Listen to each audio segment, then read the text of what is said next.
Hello and welcome to Hank's Place. Today we find Jesus in Jerusalem, where the Pharisees have been picking fights with him and losing as usual. The account in John 9 reads this way, that then he passed by and he saw a man who was blind from birth. His disciples asked him, "Who sinned, Rabbi, this man or his parents, that he should be born blind?" Jesus' response, "It was neither that this man sinned nor his parents, but it was so that the works of God might be displayed in him." This is an awesome chapter, my friend. You do well to study it. His disciples, you see, were only repeating the common thinking of their day.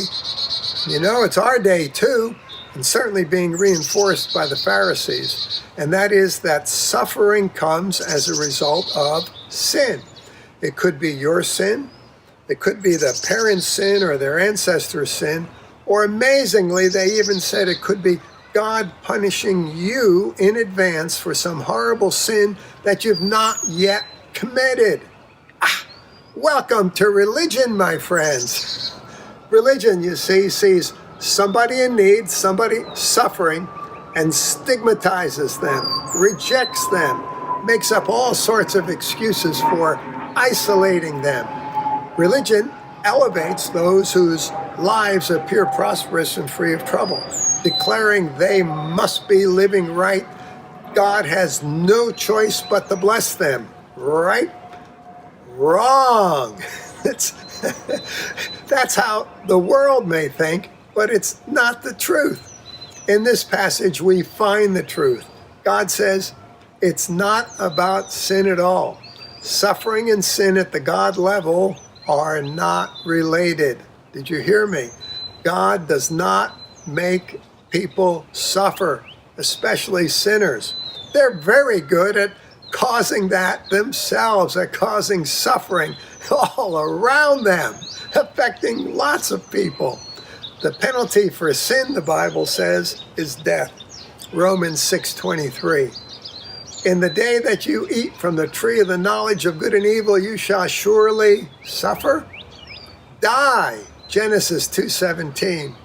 The person who sins will suffer, die. Ezekiel 18:20. Do you begin to get the picture? So what is Jesus saying? The Message Bible says it this way. You're asking me the wrong question. You're looking for somebody to blame. There's no such cause and effect here. Look instead for what God can do.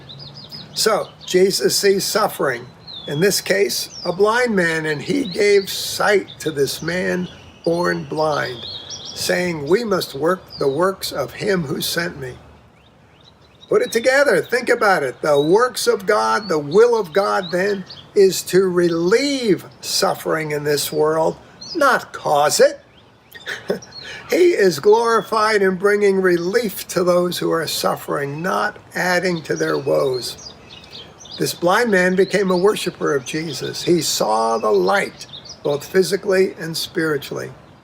Now notice that Jesus said, we must work the works of God. You, me, and Jesus. So, do you see somebody suffering? Hearken unto Jesus, huh?